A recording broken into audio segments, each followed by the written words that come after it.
വെറുതെ അങ്ങ് വന്നിട്ട് അരിവാളെടുത്തോണ്ട് രാവിലെ തുടങ്ങി വൈകുന്നേരം വരുന്നുണ്ട് മാർക്ക പോലെ ഇരുന്നുകൊണ്ട് വെട്ടിക്കൊല്ലല്ല. ഒരു രോമാഞ്ചം വരും. ഞാൻ ഒരു നെഗറ്റീവ് കളിക്കും രജനീകാന്തിൻ്റെ പഴയ രജനീകാന്ത് നെഗറ്റീവ് ഒരു രക്ഷയില്ല. ദേവി എന്ന് ഞാൻ പറയാണ്, ഈ കോക്ക് എന്ന് പറഞ്ഞാൽ മരപ്പൊട്ടൻ്റെ വീഡിയോ ഇനി കാണാതിരിക്കുക, സബ്സ്ക്രൈബ് ചെയ്യാതിരിക്കുക. ആ പൊട്ടൻ ഇന്ന് ഇതിന് നെഗറ്റീവ് പറഞ്ഞായിരുന്നെങ്കിൽ ഇത് സൂപ്പർ ഹിറ്റ് ആയാലും. കാരണം പുള്ളി പറയുന്ന നെഗറ്റീവ് പറഞ്ഞു കഴിഞ്ഞാൽ അത് സൂപ്പർ ഹിറ്റും.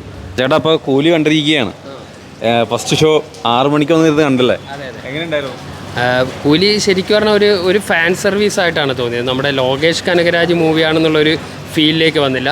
പക്ഷേ നമുക്കറിയാലോ, ഓരോ ഇൻഡസ്ട്രിയിലും അവിടുത്തെ സൂപ്പർ താരങ്ങളെ അണിനിരത്തി. അതിപ്പോൾ ഉപേന്ദ്രയാണെങ്കിലും പിന്നെ നമ്മുടെ ആമിർ ഖാൻ ആണെങ്കിലും നാഗാർജുന ആണെങ്കിലും അവരൊക്കെ നൈസായിട്ട് പ്രസൻറ്റ് ചെയ്തിട്ടുണ്ട്. അവർക്കെല്ലാം നമ്മുടെ ജയിലറിലൊക്കെ കാണുന്ന പോലെ തന്നെ ഇവർക്ക് ഓരോരാൾക്കും സെപ്പറേറ്റ് ബാക്ക്ഗ്രൗണ്ട് സ്കോറൊക്കെ കൊടുത്തിട്ട് അവരുടെ ഫാൻസിന് എൻജോയ് ചെയ്യാനുള്ള എല്ലാ മൊമെൻറ്റ്സുള്ള ഒരു ഇൻട്രോയൊക്കെ കൊടുത്തിട്ട് രസകരമാക്കി എടുത്തിട്ടുണ്ട്.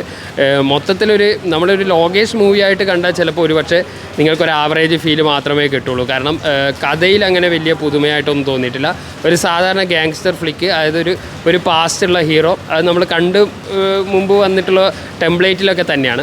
പിന്നെ അതിനകത്ത് വ്യത്യസ്തമായിരിക്കുന്നത് ഇപ്പോൾ സൗബീൻ ചെയ്ത ഒരു നെഗറ്റീവ് ഷെയ്ഡുള്ളൊരു ക്യാരക്ടറുണ്ട്, ദയാൽ എന്ന് പറഞ്ഞുള്ള ക്യാരക്ടർ. അത് സൗബീൻ നന്നായിട്ട് ചെയ്യുന്നുണ്ട്. സൗബീൻ കണ്ടിന്യൂറ്റി ഉള്ള ഒരു റോളാണ്. തുടക്കം മുതൽ ഒടുക്കം വരെ രജനീകാന്തിൻ്റെ കൂടെ തന്നെ ഒപ്പത്തിനൊപ്പം നിൽക്കുന്ന ഒരു റോളായിട്ട് സൗബീൻ വളരെ നന്നായിട്ട് പെർഫോം ചെയ്തിട്ടുണ്ട്. പിന്നെ ശ്രുതി ഹാസൻ ആണെങ്കിലും സാധാരണ സിനിമയിൽ കാണുന്നതിൽ നിന്ന് ഭയങ്കര മെച്യൂർഡായിട്ട് ഈ ഒരു സിനിമയിലെ ക്യാരക്ടർ, വെറുതെ ഒരു ഹീറോയിന് വേണ്ടി ഒരു ഹീറോയിൻ ഈ സിനിമയ്ക്കകത്തില്ല.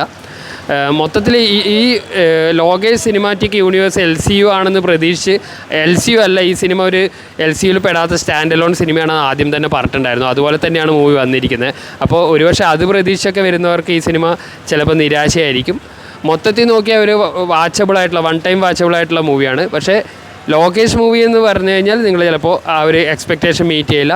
പക്ഷേ ഒരു ഫാൻ സർവീസ്, ഒരു സ്റ്റാറിന് വേണ്ടിയുള്ള അവരുടെ ഫാൻസിന് വേണ്ടിയിട്ടുള്ള മൂവി എന്ന് പറഞ്ഞു കഴിഞ്ഞാൽ എൻജോയ് ചെയ്തിരിക്കാവുന്ന ഒരുപാട് സീനുകൾ നിറഞ്ഞ സിനിമയാണ്. അതുപോലെ AI വർക്ക് ചെയ്ത VFX ഒക്കെ ഗംഭീരമാണ്. അത് ഓരോ സിനിമ കഴിയുമ്പോഴും ഈ AI വർക്കൊക്കെ അടിപൊളിയായിട്ട് വരികയാണ്. നമ്മളിനി ഒരു സിനിമയിൽ ഒരു നായകൻ്റെ പഴയ കാലം കാണിക്കാൻ വേറെ നടനെ വെക്കുക, അങ്ങനത്തെ പരിപാടി വേണ്ടി വരും തോന്നില്ല. ഈ സിനിമയിലെ AI one of the best AI ആയിട്ടാണ് ഫീൽ ചെയ്തത്. അത് കുറച്ചധികം സീക്വൻസുകളും ഉണ്ട്. അത് ഉപേന്ദ്രയുടെയും രജനീകാന്തിൻ്റെയും ഒരു 30 years ബാക്കുള്ള സീനുകൾ കാണിക്കുന്നുണ്ട്. അതൊക്കെ നല്ല രസകരമായിട്ട് സ്ക്രീനിൽ വന്നിട്ടുണ്ട്.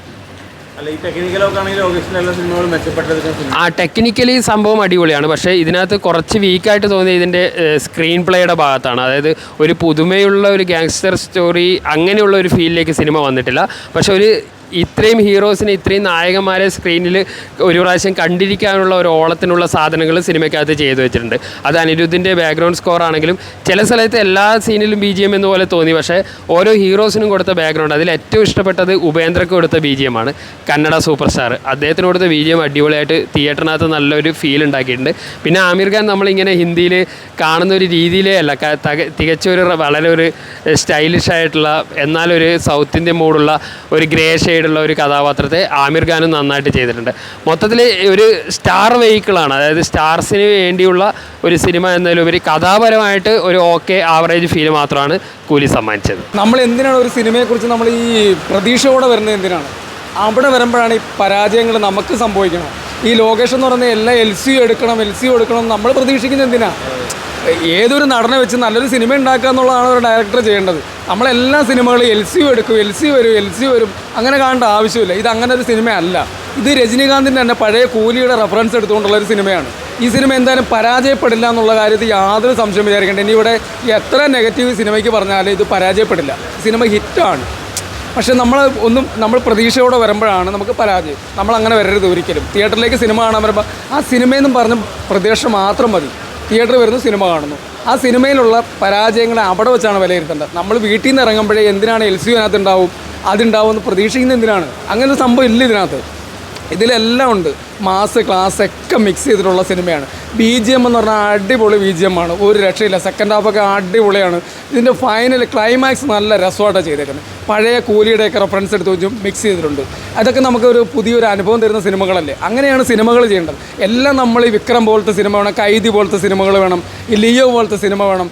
എന്തിനങ്ങനെ പ്രതീക്ഷിക്കണം? നമ്മളൊരു നടനിൽ നിന്ന് നമ്മളെന്താ ഡിഫറൻ്റാണ് പ്രതീക്ഷിക്കുന്നത്. ഇപ്പം നമ്മൾ സൂപ്പർ സ്റ്റാർ എന്ന് എഴുതി വെച്ചുകൊണ്ട്, ഇന്ത്യയിലൊരു നടൻ സൂപ്പർ സ്റ്റാർ എന്ന് എഴുതി വെച്ചുകൊണ്ട് അഭിനയിക്കുന്ന രജനീകാന്താണ്. അത് നമുക്ക് ബിൽഡ് ചെയ്യാൻ പറ്റുന്നുണ്ട്. നമ്മൾ കട്ടുകൊണ്ട് വരുന്ന പൈസയ്ക്കൊന്നുമല്ല സിനിമ കാണാൻ വരുന്നത്, നമ്മൾ അധ്വാനിച്ച പൈസയ്ക്കാണ്. അധ്വാനിച്ച പൈസയ്ക്ക് നമ്മൾ തിയേറ്ററിൽ വരുമ്പോൾ നമ്മളവിടെ കരഞ്ഞുകൊണ്ടിരുന്ന് അയ്യോ എൻ്റെ കാശ് പോയി, അങ്ങനെയല്ല. നമ്മളൊരു എൻ്റർടൈൻമെൻറ്റാണ്, സിനിമ ഒരു എൻ്റർടൈൻമെൻറ്റ് മീഡിയയാണ്. അപ്പം നമ്മൾ ആ ഒരു ലാഘവത്തിൽ വരുമ്പോൾ നമുക്ക് എന്തായാലും അങ്ങനെ നല്ലൊരു അനുഭവം കിട്ടുന്നുണ്ട്. ഈ ലോകേഷിൻ്റെ സിനിമയിൽ നമുക്ക് കിട്ടുന്നുണ്ട്. പിന്നെ നമുക്ക് അഭിനയത്തിലേക്ക് പോയി കഴിഞ്ഞാൽ രജനികാന്തുണ്ട്, ശ്രുതി ഹാസനുണ്ട്, അമീർ ഖാനുണ്ട്, ഉപേന്ദ്രയുണ്ട്, സൗബിൻ ഷാഹിറുണ്ട്, പിന്നെ സത്യരാജ് ഉണ്ട്. ഇവരെല്ലാം നല്ല മികച്ച പ്രകടനമാണ്. അതിൽ സൗബിൻ ഷാഹിറും പിന്നെ ശ്രുതി ഹാസനും നല്ല കിടിലായിട്ട് ചെയ്തു വെച്ചിട്ടുണ്ട്. രജനികാന്ത് ഇപ്പോൾ ഈ 70 വയസ്സിലും ഇത്രയും സ്ക്രീൻ പ്രസൻസ് ഉള്ള ഇന്ത്യയിൽ വേറെ ഒരു നടനില്ല. നമ്മൾ അദ്ദേഹത്തിൽ നിന്ന് അത് പ്രതീക്ഷിച്ചാൽ മതി. നമ്മളൊരു ചെറുപ്പക്കാരി 30 വയസ്സുള്ള ചെറുപ്പക്കാരനെ പോലെ രജനീകാന്ത് ആകണമെന്ന് പറഞ്ഞാൽ നടക്കില്ല. പക്ഷെ നമ്മുടെ ഉള്ളിൽ രജനീകാന്തിനെ കണ്ട ഒരു കാലമുണ്ട് നമുക്ക്. അദ്ദേഹത്തിൽ നിന്ന് തിരിച്ചു വരുന്നുണ്ട് ഈ വയസ്സിലും. ആ ഒരു മാസം ആ ഒരു സ്റ്റൈലിഷും മെയിൻറ്റെയിൻ ചെയ്ത് പോകുന്ന ഒരു നടൻ രജനീകാന്ത് മാത്രമല്ലേ ഉള്ളൂ, വേറെ ആരുമില്ല. അപ്പം നമുക്കെന്തായാലും അത് പ്രതീക്ഷ നൽകുന്നുണ്ട്. ഇതൊരിക്കലും ഒരു മോശപ്പെട്ട സിനിമയായിട്ട് എനിക്ക് തോന്നിയിട്ടില്ല. ഞാൻ കണ്ട അഭിപ്രായം പറയാം. ഞാൻ തിയേറ്ററിൽ ഏത് സിനിമ കണ്ടാലും ഞാൻ അവിടുത്തെ പ്രേക്ഷകൻ്റെ ഒപ്പീനിയൻ ശ്രദ്ധിക്കാറുണ്ട്, അവരുടെ മൈൻഡ് പഠിക്കാറുണ്ട്. ഇന്ന് എല്ലാവരും കുറേ പേര് നെഗറ്റീവ് പറയാറുണ്ട്, അത്രയും അങ്ങോട്ട് മെച്ചപ്പെട്ടില്ല. ജയിലർ പോലൊരു സിനിമ, എന്തിനാണ് ജയിലറിനെ ഇതുമായിട്ട് കമ്പയർ ചെയ്യണേ? ജയിലർ വേറെ ഒരു ജോണറിൽ പോയ വേറെ ഒരു കഥ, അത് വേറെ ഒരു ആക്ഷൻ, വേറെ ഒരു BGM ഒക്കെ ഇട്ടെടുത്തൊരു പടമാണ്. നമുക്ക് വീണ്ടും ജയിലർ കാണാനെന്നുണ്ടെങ്കിൽ ആ ജയിലറിന് സെക്കൻഡ് വരുന്നുണ്ടല്ലോ, അത് കണ്ടാൽ പോരെ. നമ്മളെന്തിനാണ് ഈ കൂലി വന്നിരുന്ന് ജയിലറായിട്ട് കാണേണ്ട ആവശ്യമില്ല. പക്ഷേ സിനിമയായിട്ട് തന്നെ കാണാനുള്ളൊരു മനസ്സും കൂടെ നമുക്കുണ്ടെന്നുണ്ടെങ്കിൽ ആ സിനിമ നമ്മൾ ആസ്വദിക്കാനുള്ള കഴിവ് നമുക്ക് തന്നെ ഉണ്ടാവും. മോശപ്പെട്ട സിനിമയാണെങ്കിൽ നമുക്ക് പറയാം, പക്ഷേ അതങ്ങനെ മോശപ്പെട്ട ഒരു സിനിമയല്ല. ദയവ് ചെയ്ത് അദ്ദേഹത്തിനെ ഫോളോ ചെയ്യരുതെന്ന് ഞാൻ പറയണം. കാരണം എന്ന് പറഞ്ഞാൽ അദ്ദേഹത്തിൻ്റെ റിവ്യൂ കേൾക്കാൻ നിൽക്കരുത്. നേരെ നമ്മൾ സിനിമയ്ക്ക് പോവുക, അത് ആസ്വദിച്ചിട്ട് നമ്മൾ തന്നെ പറയുക, നമ്മളെ കൂട്ടുകാരോട് പറയുക. കൂലി കാണാൻ പോകുന്ന പ്രേക്ഷകരോട് എനിക്ക് പറയാനുള്ള അഭിപ്രായമുള്ളൂ, എൻ്റെ വ്യക്തിപരമായ അഭിപ്രായമാണ്. നിങ്ങൾക്ക് തള്ളാം കൊള്ളാം, അതൊക്കെ നിങ്ങളുടെ അഭിപ്രായമാണ്. പക്ഷേ റിയലായിട്ട് ഞാൻ പറയുകയാണ്, സിനിമ ഒരിക്കലും ഒരു നഷ്ടമല്ല. എന്തായാലും നിങ്ങൾ പൈസ ഒരു 2.5 മണിക്കൂർ നിങ്ങൾ ചിലവാക്കുന്നുണ്ടെങ്കിൽ നിങ്ങൾക്ക് എന്തായാലും എൻ്റർടൈൻമെൻറ്റ് ഉണ്ടാവും. നമ്മളൊരു യുദ്ധഭൂമിയിലിരിക്കുന്ന അവസ്ഥയാണ്. കാരണം BGM അത്രത്തോളം ബ്രില്യൻ്റായിട്ട് ചെയ്തിട്ടുണ്ട് അനിരുദ്ധ് എന്ന് പറയുന്നത്. ഡയറക്ഷനും ഡിപ്പാർട്ട്മെൻറ്റും അടിപൊളിയാണ്, ക്യാമറ നല്ല വർക്കാണ്.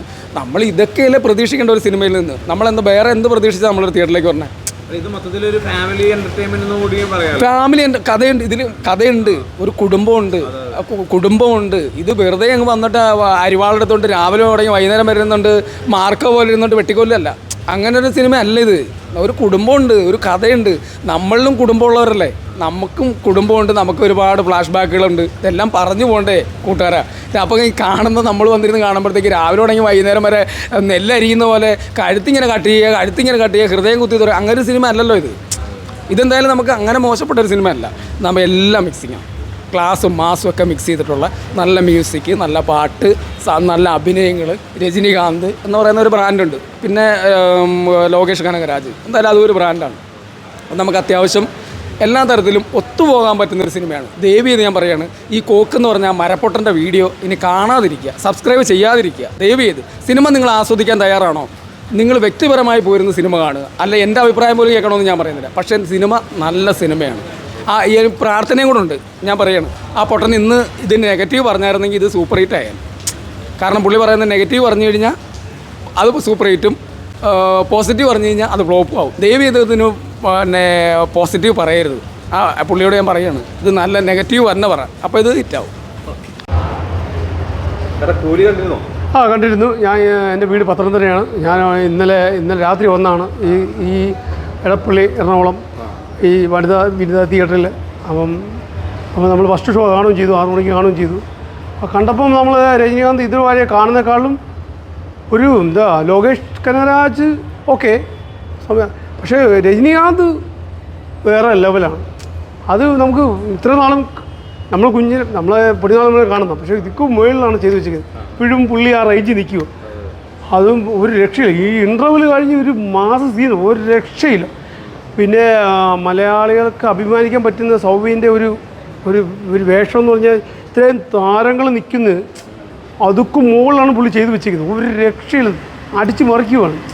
അപ്പോൾ ജയിലർ സിനിമ മാതിരിയല്ല, അതൊക്കെ ഇത് വേറൊരു മാസം വരും. പിന്നെ അമീർ ഖാൻ അതുപോലെ ഒരു സെക്കൻഡേ ഉള്ളെങ്കിലും ഒരു 15 മിനിറ്റ് കണ്ടേ ഉള്ളൂ ക്ലൈമാക്സ്, അത് മാസ സീനാണ്.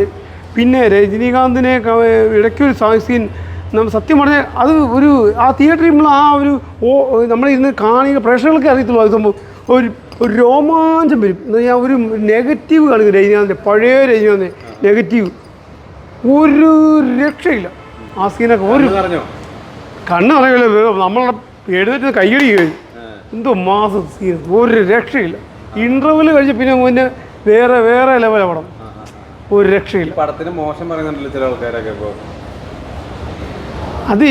അത് മോശം എൻ്റെ കാഴ്ചപ്പാട് ഞാൻ പുള്ളിയുടെ കുറേ ഒരുപാട് സിനിമയെ കാണുന്നുണ്ട് അപ്പോൾ ഈ വന്ന കാലത്ത് എനിക്ക് തോന്നുന്നില്ല ലോകേഷ് കനകരാജിനെ വെച്ച് നോക്കുകയാണെങ്കിൽ ഇതൊരു മാസ പടമാണ് എനിക്ക് അവരാരെയും ഒന്നും പറയട്ടെ നമുക്ക് പുള്ളിയെ കൊണ്ട് ചെയ്യാൻ പറ്റുന്നത് ഒറ്റേ ഉള്ളൂ എന്നാൽ പ്രായം ഇത്രയേ ഉണ്ട് പക്ഷേ പുള്ളി മാസം അത് ചെയ്ത് വെച്ചിരിക്കും എനിക്കത് പറയുള്ളൂ ആരെങ്കിലും എന്തെങ്കിലും പറയട്ടെ അവർക്ക് അത്രയേ ഉള്ളൂ നെഗറ്റീവ് പറയാൻ ഒരുപാട് ജനങ്ങളുണ്ട് നമ്മൾ നെഗറ്റീവ് നോക്കിയിട്ട് കാര്യമില്ല. ഈ ഇതിനകത്ത് രജനീകാന്തിൻ്റെ ഏറ്റവും ഇഷ്ടപ്പെട്ടൊരു കാര്യം എന്തായിരുന്നു ഈ സിനിമ കണ്ടപ്പോൾ? സിനിമ കണ്ടപ്പോൾ രജനീകാന്തിൻ്റെ ഇത് ഒരു 4 സീനുണ്ട്. ആ 4 സീൻ എന്ന് പറഞ്ഞാൽ അത് നമുക്ക് പറയാൻ പറ്റത്തില്ല. ഇൻ്റർവെൽ കഴിഞ്ഞ് കുറേ 1-2 സീനുണ്ട്. അത് കഴിഞ്ഞ് ഇടയ്ക്കൂടെ ഒരു നെഗറ്റീവിടെ കയറി വരുന്നു. അതൊരു മാസീനാണ്. എടുത്ത് പറയാൻ പറ്റത്തില്ല എന്നാലും പറയാം. കുറച്ച് സീനുണ്ട് കുറച്ച് കാരണം കുറച്ച് സീനുണ്ട്. ഇൻ്റർവെൽ കഴിച്ച് കുറച്ച് സീനുണ്ട് പുള്ളിയുടെ മാസ സീനുകൾ. പിന്നെ ഇടയ്ക്കുള്ള നെഗറ്റീവിടെ കയറി വരുന്നത് അത് സത്യം പറഞ്ഞാൽ അതൊരു സ്റ്റൈൽ മന്നൻ വേറൊരാളില്ല.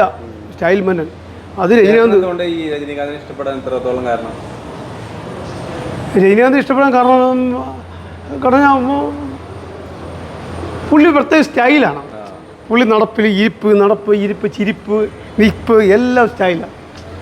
ഒരു നോട്ടത്തിൽ സ്റ്റൈല് നമ്മൾ സാധാരണ എല്ലാവരും നോക്കുന്ന പോലല്ല പുള്ളി നോക്കുന്നത്. ചിരിക്ക് നിപ്പിൽ ലുക്കിൽ എല്ലാം ഒരു സ്റ്റൈലാണ് പുള്ളി. തിരിയുന്നൊരു സ്റ്റൈല് അത് വേറെ ആർക്കും അത് പറ്റത്തില്ല.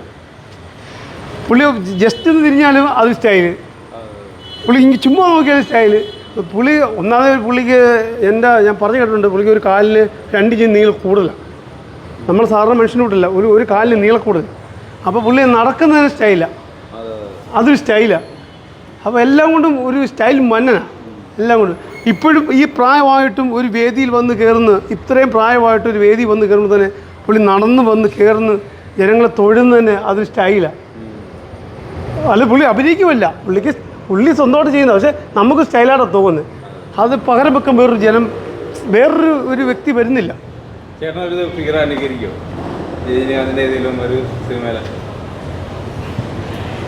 രജനീകാന്തിൻ്റെ